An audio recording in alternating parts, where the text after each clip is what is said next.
بسم اللہ الرحمن الرحیم۔ دیکھیے دجال اکبر کے بارے میں جو احادیث ہیں،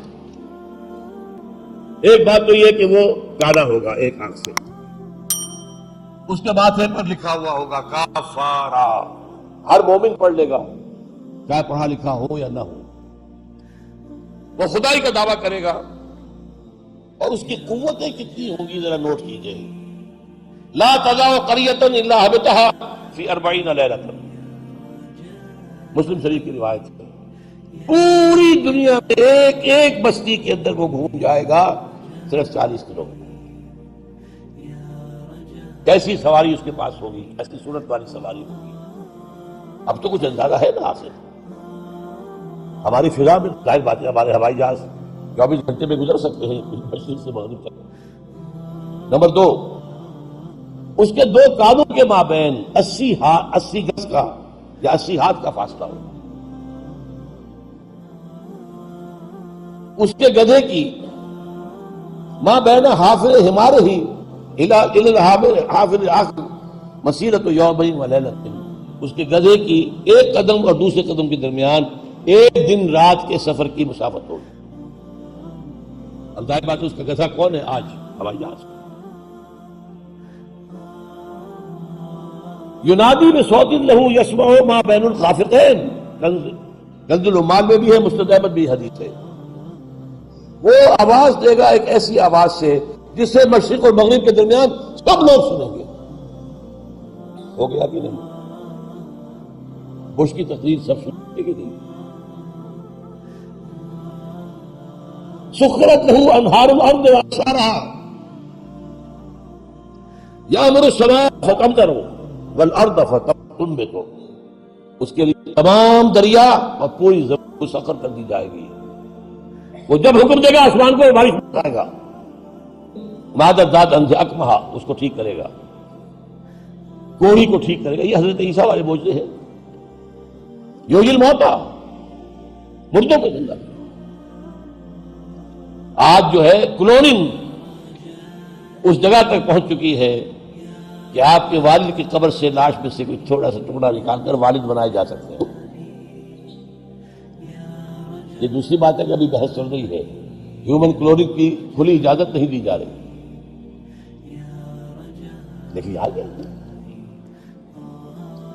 ایک آدمی کو چیر کر 2 ٹکڑوں میں بانٹے گا اور پھر زندہ کر دے گا۔ وَيَبْعَثُ مَعَهُ يَبْعَثُ مَعَهُ الشَّيَاطِينَ عَلَى صُورَةِ مَنْ قَدْ مَاتَ مِنَ الْآبَاءِ وَالْأُمَّهَاتِ وَالْإِخْوَانِ فَيَأْتِي أَحَدُهُمْ إِلَىٰ أَبِيهِ وَأَخِيهِ فَيَقُولُ أَلَسْتُ فُلَانًا أَلَسْتَ تَعْرِفُنِي، اس کے ساتھ شیاطین جن کا لشکر ہوں گے، اور ان کی صورتیں وہ بنا دے گا لوگوں کے مرے ہوئے ماں باپ اور بھائیوں کی سی، اور وہ آ کر کہیں گے دیکھو میں تمہارا باپ نہیں ہوں، پہچانتے نہیں مجھے، میں تمہارا بھائی نہیں ہوں، پہچانتے نہیں ہو مجھے، ارے میں تمہاری ماں نہیں ہوں، پہچانتے نہیں ہوں، یہ خدا ہے، اس کو کرو سجدہ۔ عام کفر و الحاد۔ اور ایک بات جو سب سے اہم ہے جو آج شروع ہو چکی ہے اور میں تفصیل بیان کر چکا ہوں، کائرو کانفرنس اور بیجنگ کانفرنس اور بیجنگ +5 کانفرنس، اور وہ بھی یونائٹڈ نیشنز کے تحت،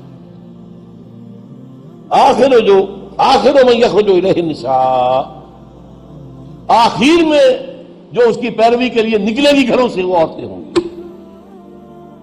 حتی ان الرجل لیرجع الی امہ وابنتہ واختہ وعمتہ فیوثقها، یہاں تک کہ ایک بندہ مومن جائے گا دوڑ کر اپنے گھروں میں، اپنی ماں کو، بہن کو، بیٹی کو، بیوی کو باندھ کر جکڑ کر رکھنے کی کوشش کرے گا، اور وہ رسیاں توڑا کر اس دجال کے پیچھے بھاگے گا۔ وہ نقشہ ہے آج۔ ایک حکم پر یہ شیطان مشرف جو ہے ہمارے ہاں 30% سیٹیں سب عورتوں کے لیے مقرر کر دی۔ بھائی امریکہ تک میں نہیں ہے تو ان کی پیروی کر رہے ہو، وہاں بھی نہیں ہے، ہم ان سے بڑھ کر ان کے مقاصد کی تکمیل میں ان سے آگے جا رہے ہیں۔ اب دیکھتے دیکھتے ہماری بات کو دیکھ کر انڈیا کے اندر بھی آیا ہے کہ 30% سیٹیں سب کی جو ہے خاص کر دی جا رہی ہے، وہاں وہ نہیں ہو پا رہا، جمہوری حکومت ہے، اختلافات ہو رہے ہیں، ابھی کیسے چل رہے ہیں۔ اور یہاں کیا تھا؟ مشرف ایک حکم، اور کوئی نہیں بولا، کوئی مذہبی لیڈر نہیں بولا یہ کیا کر رہے ہو، کوئی سیاسی لیڈر نہیں بولا کیا کر رہے ہو.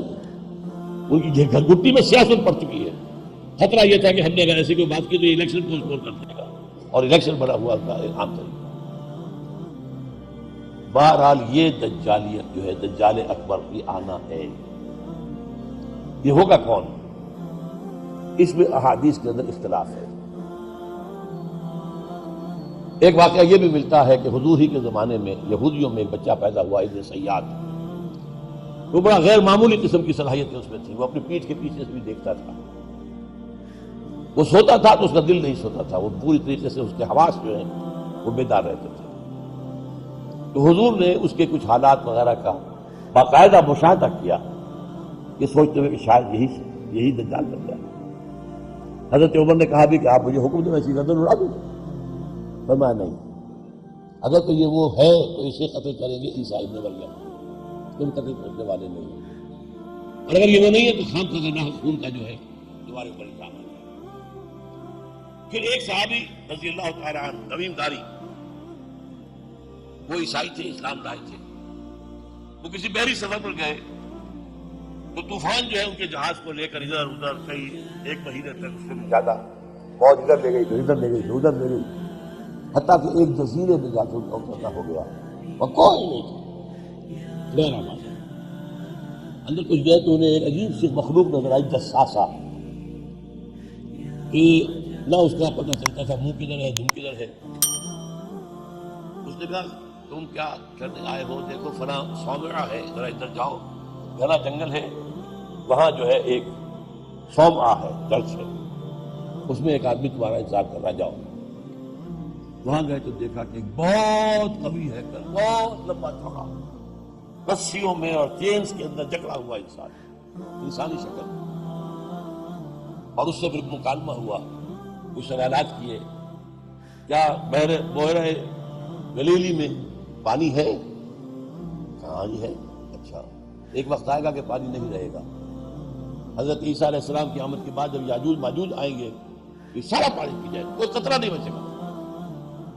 اس طرح کئی سوالات کیے اور پھر اس نے غالباً یہ کہا کہ میں دجال ہوں، مجھے ابھی اللہ نے گرفتار کیا ہوا ہے، پھر اب وقت آئے گا مجھے چھوڑے گا. ایک روایت یہ ہے. جب حضرت آئے تمیم داری تو حضور نے پھر اعلان عام کرایا، مسلمانوں کو جمع کرایا اور انہیں یہ سارا تمیم داری کا واقعہ سنایا. دیکھیے لیجیے. تو اب یہ کہ اس کے بارے میں یقین کے ساتھ فیصلہ کرنا کہ وہ کون ہوگا. میرا گمان یہ ہے کہ وہ وہی ہے جو ابھی اس صومعہ میں قید ہے، لیکن وہ کوئی جن ہے، انسان نہیں. عزازیل جو شیطان لعین ہے، اس کا کوئی بڑا جنرل ہے جو کہ آخری وقت میں آخری امتحان کے لیے انسانوں کے اللہ تعالیٰ کی طرف سے اس کو چھوٹ دی جائے گی. اور یہ ہوگا حضرت عیسیٰ علیہ السلام کا جو حکومت کا دور ہے 40 برس اس کے آخر میں، اور اسے بھی پھر حضرت عیسیٰ علیہ السلام ہی قتل کریں. لیکن اس سے پہلے یہ ہے کہ اتنی بڑی ہوا چل چکی ہوگی کفر اور الحاد کی، اور جو ہے زوال آ چکا ہوگا کہ پھر حضرت عیسیٰ کا انتقال ہونے کے بعد کچھ ہی عرصے کے بعد اللہ تعالیٰ ایک خاص ہوا بھیجے گا کہ جن کے دل میں بھی ایمان ہے ان کی جانیں بڑی آسانی سے سہولت سے نکل جائیں. اب دنیا میں صرف کافر، فاسق، ملحد، مشرک، گناہگار لوگ رہ جائیں گے.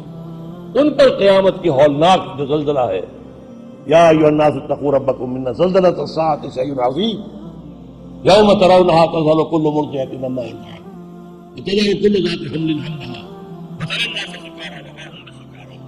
یہ جو سختیاں ہیں یہ کفار پر آئی ہیں نہیں. اب یہ ہے میرے اور آپ کے لیے انفرادی سطح پر تو فیصلہ کریں، ہم اپنے اندر سے دجال کو نکالیں. محبت اللہ سے، دنیا سے نہیں. طلب آخرت کی، دنیا کی نہیں. فکر روح کی، جسم کی بھی کرو لیکن اس کی عقل نہ کرو. اور وہ نظام قائم کرو جس میں حقیقت اللہ کی ہو، جس کے معاشی نظام میں سے سود اور جوئے کو نکال کر باہر کر دیا گیا. معاشرہ وہ ہو جس میں عفت و عصمت کی ویلیوز ہو، شرم اور حیا کی ویلیوز ہو، خاندان کا ادارہ مضبوط ہو. یہ سارا کام اجتماعی سطح پر. اور خود اپنے ایمان کو اتنا مضبوط کرو کہ اگر ہماری اپنی زندگی میں وہ دجال اکبر کے آنے کا وقت ہو جائے تو ہم اس کی سختیوں کو جھیل سکیں، برداشت کر سکیں، ان امتحانات میں سے گزر سکیں اور ایمان کے اوپر ثابت قدم رہ سکیں۔ اللہ تعالی ہمارا مددگار ہو۔ اقول قولی ھذا واستغفر اللہ لی ولکم ولسائر المسلمین والمسلمات اگر ویڈیو پسند آئی ہو تو لائک ضرور کریں، ایسی ہی ویڈیوز کے لیے چینل کو سبسکرائب کریں اور کمنٹ میں جزاک اللہ لکھنا نہ بھولیں۔